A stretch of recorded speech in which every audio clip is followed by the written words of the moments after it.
Hello and welcome to Moose. Today we are going to walk you through how to change the throttle on a Reid E4 and E4 Plus scooter.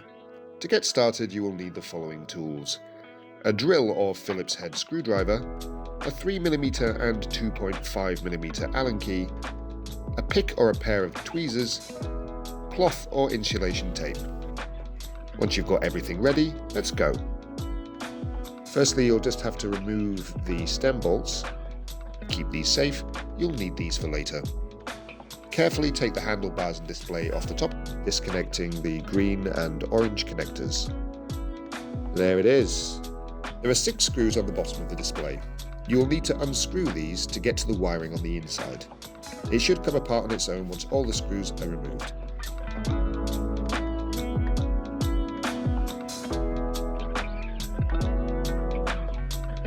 Slowly pull the wires from the stem to separate the back and front pieces. Using your pick or tweezers, coax the wire from the circuit, then continue removing the remaining glue using your fingers. On some models, you can just take off the electrical tape or fabric tape, revealing a white connector underneath. You can just unclip this and that will free up the throttle from the circuit board. Hold down the lever on the throttle to reveal a small circular bung underneath. You'll need to remove this bung by using either your tweezers or a pick to reveal a small screw underneath. You can remove this screw by using a 2.5mm Allen key.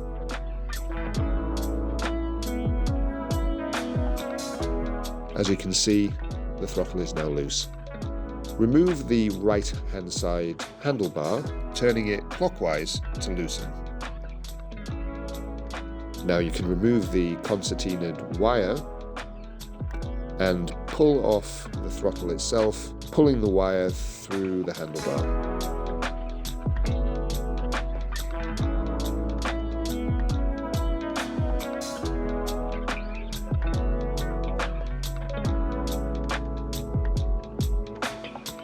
It can be a little bit stubborn.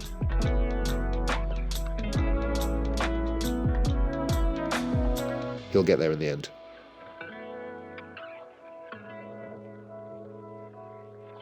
Once you have removed the old damaged throttle, you can thread the wire for your new throttle down the handlebar and towards the circuit board.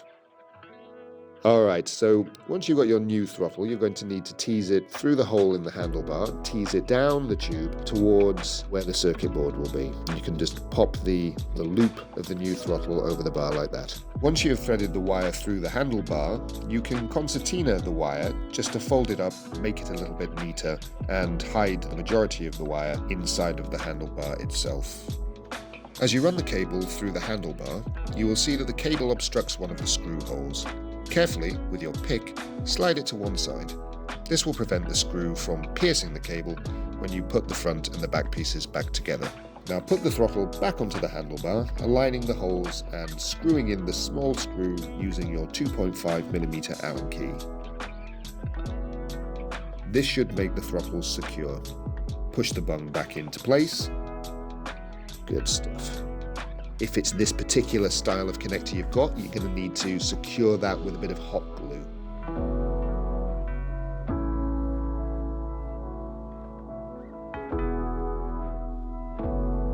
If you've got the other type of connector here, there's just 2 little white clips. You can wrap your bit of fabric tape around there, or maybe some electrical tape. I know we showed you some yellow electrical tape at the beginning. You can just use some electrical tape to secure that. Now, towards the end here, just got to feed the green and orange connectors back through the stem. Alright, so now you just screw these 6 screws through as I was describing and secure those 2 bits in place. Just use your drill or your Phillips head screwdriver, whatever it is you've been using. Secure that nice and tight. Excellent stuff. Very nice. Very nicely done.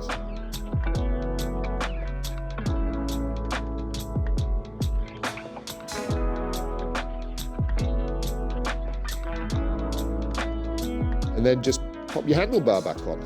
Obviously you need 2 of those. It'll be quite difficult to ride your scooter. So make sure you've got both handlebars on. Don't want anyone getting hurt. We hope this video has been useful for you today. If you have any questions, please leave them in the comments below, and someone from the workshop will respond as soon as possible. Please like and subscribe, and if you'd like to see more videos like this, let us know. Until next